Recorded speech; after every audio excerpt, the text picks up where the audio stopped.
الحمد لله رب العالمين الرحمن الرحيم مالك يوم الدين إياك نعبد وإياك نستعين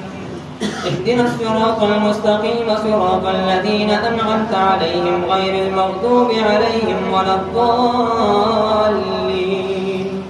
إنا أوحينا إليك كما أوحينا إلى نوح والنبيين من بعده وأوحينا إلى إبراهيم وإسماعيل وإسحاق ويعقوب والأسباط وعيسى وأيوب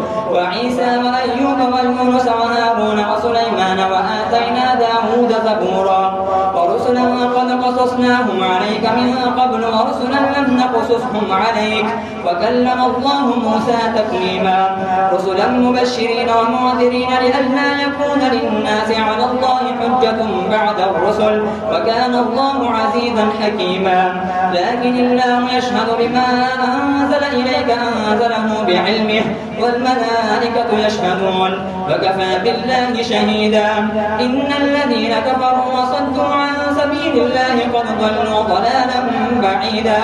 إن الذين كفروا وظلموا لم يكن الله ليغفر لهم ولا ليهديهم طريقا إلا طريق جهنم خالدين فيها أبدا وكان ذلك على الله يسيرا يا أيها الناس قد جاءكم الرسول بالحق من ربكم فآمنوا خيرا لكم وإن تكفروا فإن لله ما في السماوات والأرض وكان الله عليما حكيما يا أهل الكتاب لا تغلوا في دينكم ولا تقولوا على الله إلا الحق إنما المسيح عيسى بن مريم رسول الله وكلمته ألقاها إلى مريم وروح منه فآمنوا بالله ورسله ولا تقولوا ثلاثة انتهوا خيرا لكم إنما الله إله واحد وسبحانه أن يكون له ولد له ما في السماوات وما في الأرض وكفى بالله وكيلا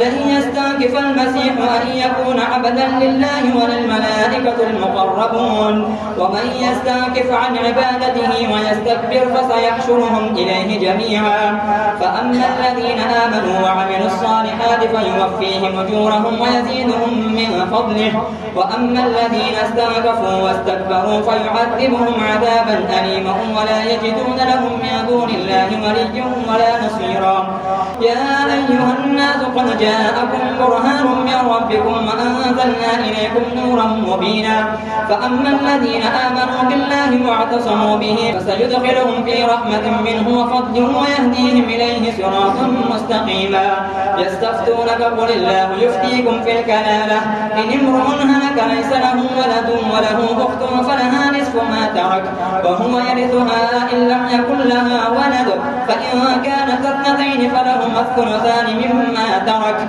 وإن كانوا إخوة رجال ونساء فللذكر مثل حظ الأنثيين يبين الله لكم أن تضلوا والله بكل شيء عليم الله